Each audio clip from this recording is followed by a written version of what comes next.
Welcome to my channel Love_Voice. This is the second part on how we achieve our goal.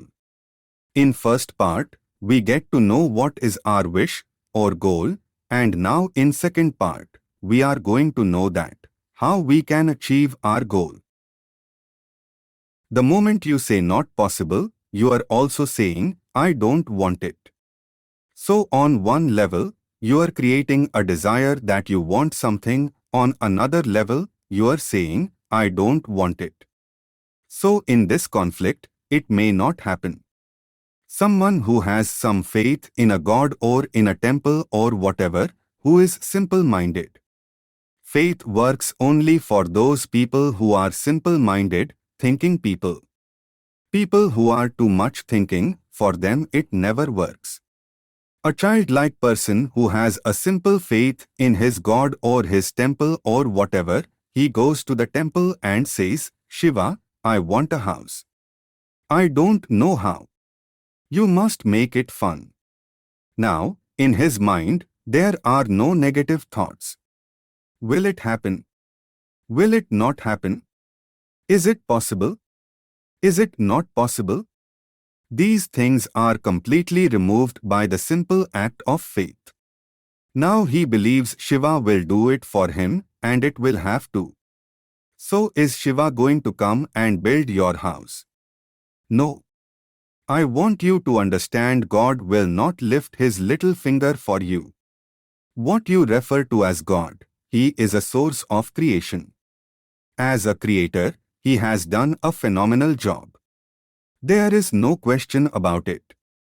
Could you think of a better creation than this? Is it in anybody's imagination to think anything better than what is there right now? So as a creator, he has done his job wonderfully well. But if you want life to happen the way you want it, because right now, the very crux of your happiness and your well-being is this: if at all, if you are unhappy, the only and only reason why you are unhappy is life is not happening the way you think it should happen. That's all it is. So if life is not happening the way you think it should happen, you are unhappy. If life happens the way you think it should happen, you are happy. It's as simple as that. So if life has to happen the way you think it should happen, first of all, how you think, with how much focus you think, how much stability is there in your thought, and how much reverberance is there in the thought process will determine whether your thought will become a reality or is it just an empty thought. Or how you do not create any impediments for your thoughts by creating negative thought process. This possible is something possible or not possible is destroying humanity. What is possible and not possible is not your business. It's nature's business. Your business is just to strive for what you want. Right now you are sitting here. If I ask you two simple questions, I want you to just look at this and answer. Right now, from where you are sitting, can you just fly off?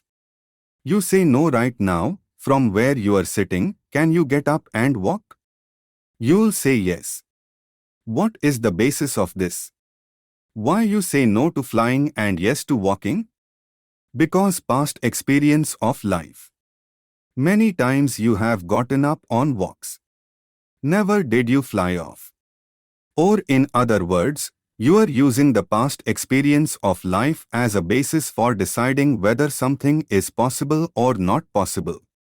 Or in other words, you have decided that what has not happened till now cannot happen in your life in future. This is a disgrace to humanity and the human spirit. What has not happened till now on this planet can happen tomorrow. Human beings are capable of making it happen tomorrow.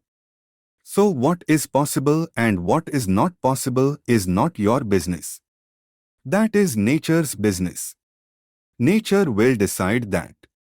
You just see what is it that you really want and strive for that. And if your thought is created in a powerful way without any negativity, without any negative thoughts bringing down the intensity of the thought process, the first and foremost thing is you must be clear what is it that you really want. If you do not know what you want, the question of creating it doesn't arise if you look at what you really want. What every human being wants is he wants to live joyfully. He wants to live peacefully in terms of his relationships. He wants it to be loving and affectionate. Or in other words, all that any human being is seeking for is pleasantness within himself, pleasantness around him. This pleasantness, if it happens in our body, we call this health and pleasure. If it happens in our mind, we call this peace and joy. If it happens in our emotion, we call this love and compassion. If it happens in our energy, we call this blissfulness and ecstasy. This is all that a human being is looking for. Whether he is going to his office to work. He wants to make money, build a career, build a family. He sits in the bar, sits in the temple. He is still looking for the same thing. Pleasantness within, pleasantness around. If this is what we want to create, I think it's time we addressed it directly and commit ourselves to creating it. So you want to create yourself as a peaceful human being, joyful human being, loving human being, a pleasant human being on all levels. And do you also want a world like this? Peaceful world, a loving world, a joyful world? No. No, I want greenery. I want food. When we say a joyful world, that means everything that you want is happening. So this is all that you are looking for. So all that you need to do is commit yourself to creating it. To create a peaceful, joyful, and loving world both for yourself and everybody around you every day. In the morning, if you start your day with this simple thought in your mind that today, wherever I go, I will create a peaceful, loving and joyful world. If you fall down 100 times in a day, what does it matter? For a committed man, there is no such thing as failure. If you fall down 100 times, 100 lessons to be learned. If you commit yourself like this, you are creating what you really care for. Now your mind gets organized. Once your mind get organized, the way you think is the way you feel, your emotions will get organized. Once your thought and emotion is organized, your energies will get organized in the same direction. Once your thought, emotion and energies are organized, your very body will get organized. Once all these four are organized in one direction, your ability to create and manifest what you want is phenomenal. You are the creator in many ways. That which is the source of creation is functioning within you every moment of your life. It is just that. Have you kept access to that dimension or not? Organizing the four basic elements of your life will give you that access. There are tools and technologies to do this. The whole science of yoga, the whole technology that we refer to as yoga is just about this. Transforming yourself from being just a piece of creation to become a creator.